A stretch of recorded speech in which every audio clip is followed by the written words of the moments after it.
pemirsa, terima kasih Anda masih bersama kami di Selampari TV, tentunya di program kesayangan kita, Dokter Kite, Sehat dari Kite.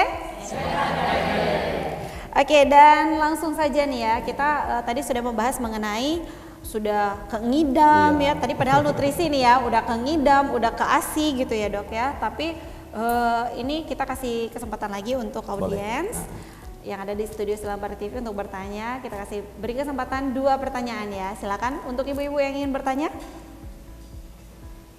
Assalamualaikum warahmatullahi wabarakatuh.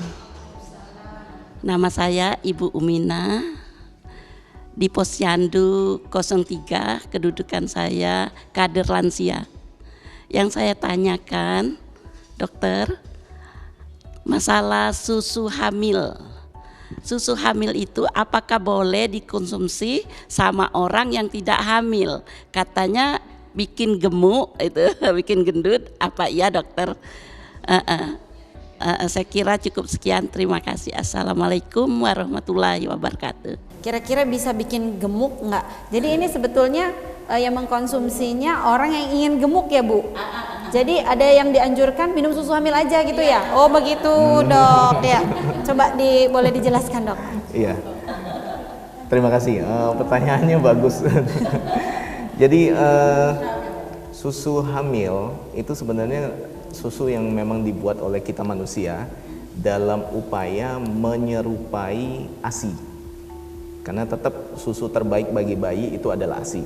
Nah, komposisi di dalamnya itu ada kalori yang tinggi, artinya mulai dari kandungan gulanya ini, kemudian lebih tinggi lagi adalah mineral dan vitaminnya.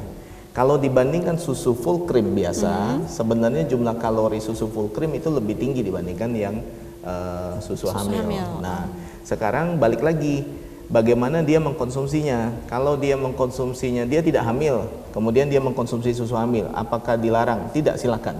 Karena di dalam susu hamil bukannya ada obat tertentu yang tidak boleh, enggak. Tapi komposisinya berbeda dengan susu biasa. Kalau susu biasa lebih dominan di kalori, gula, krim, full cream.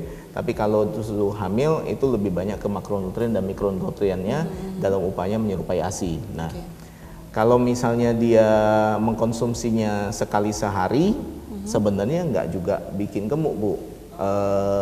Karena kita menjadi gemuk itu ada keseimbangan kalori antara kalori masuk dengan kalori keluar. Betul.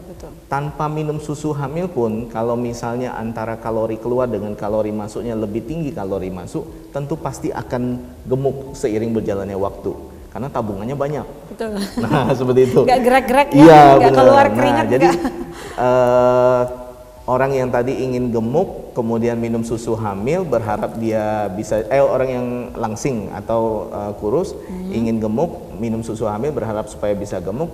Kembali dulu sebenarnya analisa dulu, dia aktivitas sehari-harinya bagaimana, pola konsumsi seharinya bagaimana. Nah, jumlah kalori masuk dengan kalori keluarnya bagaimana, seperti itu. Kalau dia makannya sedikit, aktivitasnya seabrek, kerjanya lebih banyak kerja yang mengeluarkan kalori, kemudian dia berharap minum susu segelas jadi gemuk, nggak juga. Seperti itu. Artinya kembali kita analisa dulu, jawabannya bisa iya bisa enggak. Kalau misalnya memang dia tipenya adalah kerjanya nggak terlalu tinggi, kemudian dia konsumsinya kalorinya banyak, itu bisa makanan sehari-hari aja tanpa susu hamil pun juga bisa seperti itu. Betul. Tapi penggunaannya tidak tepat. Penggunaannya tidak tepat. Iya, karena susu hamil itu adalah susu untuk ibu hamil.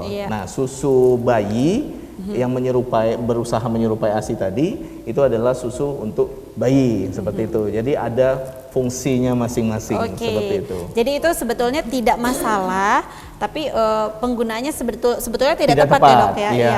Jadi kalau mau gemuk nggak usah ngapa-ngapain juga nggak apa-apa, makan banyak-banyak aja tapi nggak usah gerak Bu.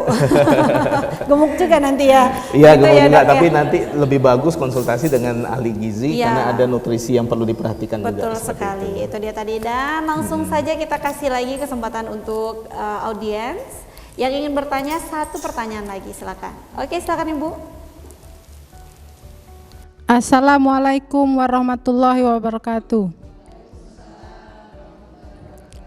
Saya Lili Susanti, Ketua Posyandu Kamboja 8 Lestari.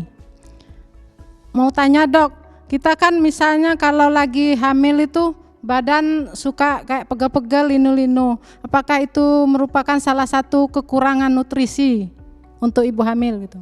Itu aja dok, terima kasih. Wassalamualaikum warahmatullahi wabarakatuh. Oke, terima kasih Ibu atas pertanyaannya. Ini juga pertanyaan yang bagus. Tadi sudah kita sebutkan beberapa makro atau mikronutrien yang dibutuhkan oleh ibu hamil, mulai dari asam folat, kemudian vitamin D, kemudian zat besi. Nah, ada juga iodin, ada juga zinc. Nah, salah satu yang terakhir adalah kalsium. Jadi gini Bu, bayi tadi di awal sesi awal saya ada sebutkan bahwa nutrisi itu akan digunakan, salah satunya adalah untuk pertumbuhan tulang bayi. Nah, bayi di dalam kandungan itu akan mengambil kalsium ibu. Nah, kalau bahasa ininya supaya sederhana Ibu, ininya mengambil kalsium ibu. Nah, ibu untuk memenuhi kebutuhan kalsium dirinya plus kebutuhan kalsium bayi yang sedang tumbuh untuk pertumbuhan tulangnya itu harus mengkonsumsi kalsium. Iya, betul. Nah, kalsium itu bisa didapat dari susu, dari keju. Ini yang alami ya. Nah, yang paling simpel ikan yang kecil-kecil. Contoh ikan teri, ikan seluang. Itu kan kita goreng, kita makan langsung sama tulangnya. Tulang-tulangnya nah, iya, betul. Itu adalah asupan kalsium yang alami bagi tubuh. Tapi tadi makan begitu saja harus jumlah yang besar karena kebutuhan sehari-hari kalsium itu sekitar 1.300 sampai 1.500. Kalau makan ikan teri bisa berapa banyak seperti itu kan? Ya, betul. Boleh dari makanan sehari-hari ada itunya, ada ikan terinya, ada ini, tapi dilengkapi juga dari susu hamil dan juga vitamin atau vitamin seperti itu. Lebih ringkas sebenarnya yang lebih mendekati kebutuhan itu adalah vitamin. Karena susu ataupun vitamin multivitamin standar untuk ibu hamil itu kandungan kalsiumnya nggak terlalu tinggi. Nah, yang dibutuhkan itu kalsium elemental yang paling tinggi. Jadi lebih bagus ibu nanti konsultasi dengan dokter, boleh ada obat kalsium elemental yang memenuhi kebutuhan kalsium di dalam tubuh kita sehingga itu bisa kita konsumsi setiap harinya. Nah, dampaknya lagi selain untuk si bayi itu untuk melindungi diri kita. Bayangin, ibu mulai dari anak pertama kalsiumnya sudah tak ambil, nggak cukup nih misal. Kemudian hamil lagi anak kedua, nggak cukup lagi, pegel itu makin terasa. Dan nanti akan dihadapkan pada usia menopause, wanita itu dihadapkan pada osteoporosis. Perubahan hormonal mengakibatkan kalsium itu turun, osteoporosis menjadi yang akan dihadapi dibandingkan kita laki-laki. Makanya kadang wanita kalau di usia lansia lebih bungkuk dibandingkan laki-laki seperti itu. Jadi kalau sudah di backup dari hamil pertama, konsumsi kalsiumnya bagus, biasanya nanti di usia lansianya tubuhnya masih bisa berdiri tegak. Nah, seperti itu. Oh, begitu ya. Jadi memang itu berarti si bayi yang mengambil kalsiumnya ya, si ibu. Bayi butuh kalsium tinggi untuk pertumbuhan tulang dia. Jadi ketika tidak tercukupi, agak sedikit egois, ibunya nggak cukup konsumsi, dia ngambil dari. Oh begitu. Oke, jadi itu sangat penting sekali untuk mengkonsumsi susu, tulang belulang lah ya, jangan kayak kucing tapi dok ya. Enggak. Jadi ikan kecil aja kayak gitu, tapi tetap kalsium yang harus dibutuhkan ya. Oke, itu dia tadi. Aduh, pokoknya makin kesini makin semangat ya kita ya. Banyak yang bakal ditanyain, tapi ini berhubung waktunya sudah mendekati di penghujung ya dok ya. Dan kita minta dokter juga ya untuk memberikan tips nih ya, tips untuk ibu hamil agar selalu sehat dan juga bugar ya selama kehamilan. Ya, jadi yang pertama adalah tipsnya adalah kenali diri sendiri. Kalau memang kita si ibu sebelum hamil nutrisinya bagus, dia bukan tipe yang kurus sekali seperti itu, artinya pola konsumsinya tinggal ditambah, tapi hanya jangan melihat pada kuantitas jumlah nasi atau apa, tapi lebih banyak ke kandungan protein, nutrisi lainnya seperti itu. Jadi lauk, pauk, buah dibanyakin dan air. Air terutama itu kebutuhannya minimal sehari itu 1,5 liter.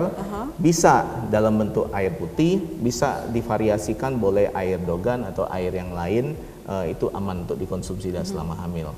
Nah, kalau misalkan itu dilakukan semua, tentu yakin kita bayi kita bagus, ketuban juga bagus, sehingga pada saat lahir kita mendapatkan bayi yang sehat dan sesuai harapan kita. Seperti itu. Oke dokter, ini sudah di penghujung acara kita ya dok ya. Aduh seru sekali kita membahas mengenai nutrisi kehamilan. Dan pemirsa, itu dia tadi pembahasan kita mengenai nutrisi kehamilan pada saat hamil ya. Saat hamil, pada saat hamil.